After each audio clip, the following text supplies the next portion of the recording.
Start. Rolling.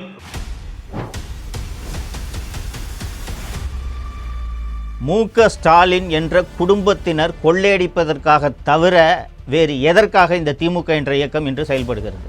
நன்றாக யோசித்து பாருங்கள். வேறு எந்த கட்சியிலாவது இத்தனை அதிகார மையங்கள் இருக்கிறதா? தனது பேரனான இன்பநிதியை, உதயநிதியை எப்படி ரெட் ஜெயண்ட் மூலமாக கொண்டு வந்தார்களோ அதே போல திராவிட முன்னேற்ற கழகத்தின் தலைமை பொறுப்பேற்பதற்கு அவரை தயார்படுத்தி கொண்டிருக்கிறார்கள் என்பதை ஊரே அறியும். அப்போ இந்த திமுக என்ற கட்சி யாருக்காக நடக்குது? ஒரு குடும்பத்துக்காக தானே. இதுதான் ஜனநாயகமா? மன்னராட்சியாக நடக்குது. அப்பாவுக்கு பிறகு அவங்க பையன், அதுக்கு பிறகு அவங்க பையன் என்று.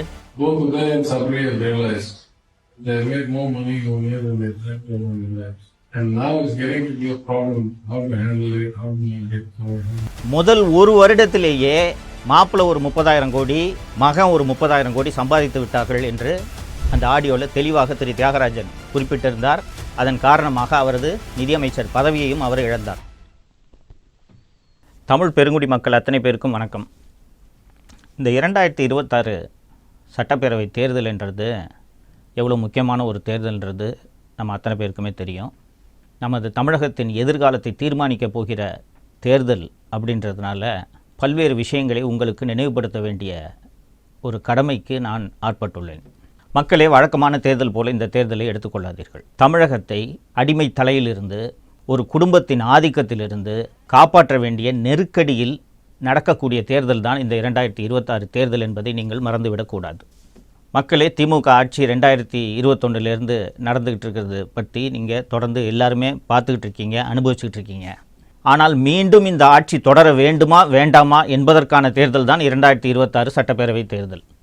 எந்த கட்சி ஆட்சிக்கு வர வேண்டும் என்பதை விட திமுக ஆட்சிக்கு வரக்கூடாது என்பதை உறுதி செய்ய வேண்டிய தேர்தலாக இந்த தேர்தல் இருப்பதனால்தான் சில விஷயங்களை நாம் தொடர்ந்து விவாதிக்க வேண்டியதாக இருக்கிறது. 1949ஆம் ஆண்டில் திமுகவை அறிஞர் அண்ணா மொழிப்போர் உள்ளிட்ட பல்வேறு மாநில உரிமை உள்ளிட்ட பல்வேறு விஷயங்களுக்காக தொடங்கினார் என்றது வரலாற்றில் பல்வேறு பேர் நீங்கள் படித்திருப்பீர்கள்.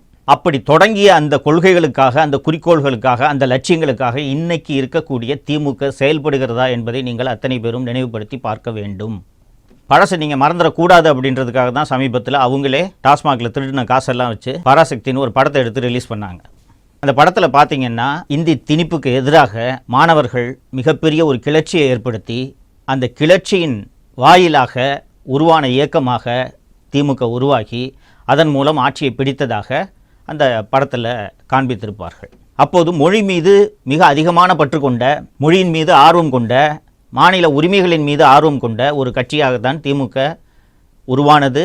அப்படித்தானே இன்றைக்கு வரை இருக்க வேண்டும். திராவிட முன்னேற்ற கழக குடும்பத்தினர், குறிப்பாக மு.க. ஸ்டாலின் அவர்களின் குடும்பத்தினர், திராவிட முன்னேற்ற கழக தலைவர்களின் குடும்பத்தினர் பல்வேறு கல்வி நிலையங்களை நடத்தி கொண்டிருக்கிறார்கள் என்பது உங்கள் அத்தனை பேருக்கும் தெரியும். அந்த கல்வி நிலையங்களில் ஏதாவது ஒரு கல்வி நிலையத்தில் தமிழ் வழி கல்வி செயல்படுத்தப்பட்டு வருகிறதா, பின்பற்றப்பட்டு வருகிறதா என்பதை நீங்கள் கவனித்து பார்த்தீர்கள் என்றால் அந்த மொழியை வைத்து அரசியல் செய்து எப்படி ஆட்சியை பிடித்தார்கள் என்று உங்களுக்கு நன்றாக தெரியும். தோழர்களே, அறிஞர் அண்ணா எந்த லட்சியங்களுக்காக தொடங்கினாரோ அந்த லட்சியங்கள் எல்லாம் நீர்த்து போய் இன்றைக்கு இருக்கக்கூடிய திராவிட முன்னேற்ற கழகம் ஒரே ஒரு குடும்பத்திற்காக மட்டும்தான் இயங்குகிறது என்பதை நீங்கள் இந்த 5 ஆண்டுகளில் பார்த்திருப்பீர்கள். இந்த ஆட்சி தொடங்கிய 1-2 ஆண்டுகளில் இந்த ஆட்சியில் நிதியமைச்சராக இருந்த திரு PTR தியாகராஜன் அவர்கள் பேசிய ஒரு 2 ஆடியோ வெளியானது நீங்கள் எல்லாருக்கும் நினைவு இருக்கும்னு நினைக்கிறேன்.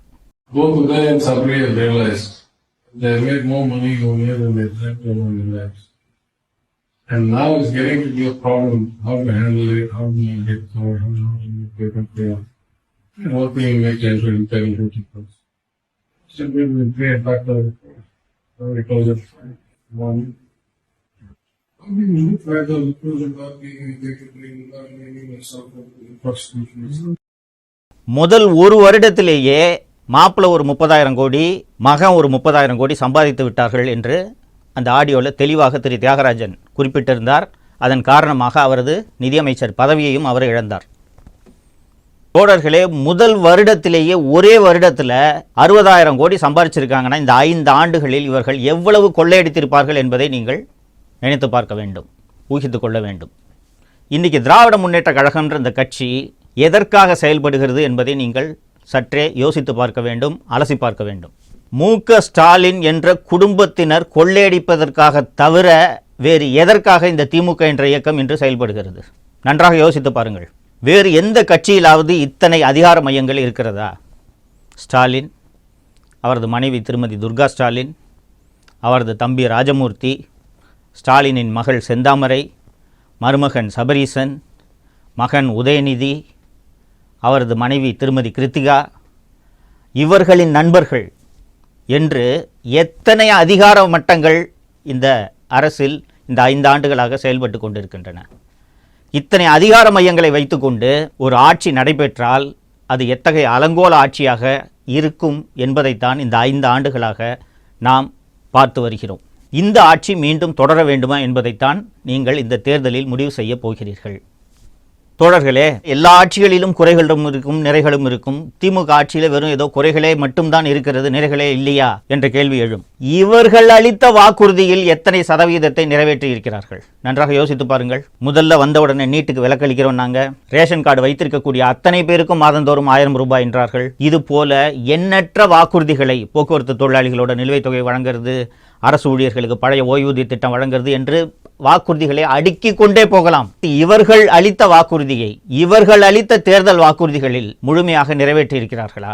இப்போது எந்த தைரியத்தில் மீண்டும் ஒரு தேர்தல் வாக்குறுதி அளிப்பதற்கான ஒரு குழுவை நியமித்திருக்கிறார்கள் என்பது உள்ளபடியே புரியவில்லை. எதிர்க்கட்சி தலைவர் திரு எடப்பாடி பழனிசாமி அவர்கள் பல்வேறு மேடைகளில் அடிக்கடி குறிப்பிடுவார், நீங்கள் இதை பார்த்திருப்பீர்கள். நான் ஒரு சாதாரண கிளைக்கழக செயலாளர், இன்னைக்கு அதிமுக என்ற ஒரு மாபெரும் இயக்கத்தோட பொதுச் செயலாளராக என்னால் வர முடியுது, திமுகவில் யாராவது வர முடியுமா இது போல என்று ஒரு கேள்வி எழுப்பியிருக்கிறார். நன்றாக யோசித்து பாருங்கள். யாராலாவது இது போல அந்த கட்சியின் தலைவராக இன்று வர முடியுமா? உதயநிதிக்கு என்ன வயசாகுதுங்க?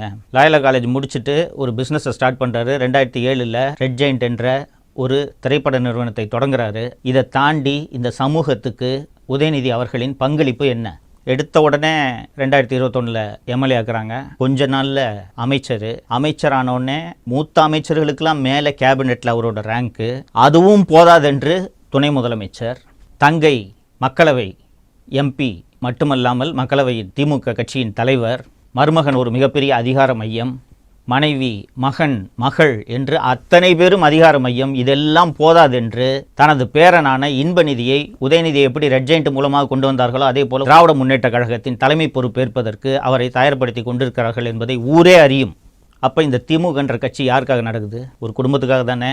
அந்த குடும்பம் மீண்டும் மீண்டும் கொள்ளையடிப்பதை, அந்த கொள்ளையடிப்பதை நாம சொல்லல, அவங்க கட்சியோட அமைச்சரே தெளிவாக பேசியிருக்கிறார் என்பதை நாம் பார்த்திருக்கிறோம். ஸோ திமுக என்ற அந்த குடும்பம், மு.க. ஸ்டாலினின் குடும்பம், ஒரு குடும்பம் மீண்டும் தமிழகத்தை கொள்ளையடிப்பதற்காக இந்த தேர்தலில் திமுகவுக்கு வாக்களிக்க வேண்டுமா என்பதை நீங்கள் அத்தனை பேரும் நன்றாக சிந்தித்து பார்க்க வேண்டும்.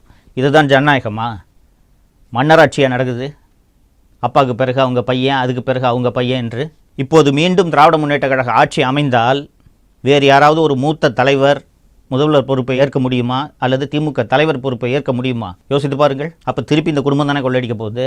அப்படி இந்த குடும்பம் கொள்ளையடிக்கிறதுக்காக நீங்கள் மீண்டும் உதயசூரியனுக்கு வாக்களிக்க வேண்டுமா என்பதை நன்றாக யோசித்து பாருங்கள்.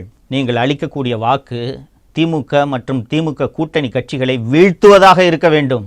மாறாக ஒரு மாற்று சக்திக்கு வாக்களிக்கலாம் என்று நினைத்து வாக்களித்தால் மீண்டும் திமுக ஆட்சி தப்பித்தவறி கூட வந்துவிடக்கூடாது என்பதை நீங்கள் மனதில் வைத்து தேர்தல் நாளன்று முடிவெடுக்க வேண்டும் என்பதை அன்போடு கேட்டுக்கொள்கிறேன். இது நாம் மட்டும் இல்லை, நமது சந்ததியினரின் எதிர்காலம் பற்றிய ஒரு தேர்தல். நாளைக்கு நாம் மட்டும் இல்லாமல் நம்ம குழந்தைங்களும் நல்லா இருக்கணும்னு நீங்கள் நினச்சிங்கன்னா சரியான முடிவை இந்த தேர்தலில் நீங்கள் எடுப்பீர்கள் என்ற நம்பிக்கை எனக்கு இருக்கிறது. ஏன்னா திமுக அவரோட சந்ததியை உயர்த்துறதுக்காக அவர்கள் இந்த தேர்தலில் போட்டியிடுகிறார்கள். நாம் நமது சந்ததியை மனதில் வைத்து இந்த தேர்தலில் நல்ல முடிவை எடுக்க வேண்டும். தொடர்ந்து பேசுவோம். நன்றி. தமிழகத்தை காப்போம்.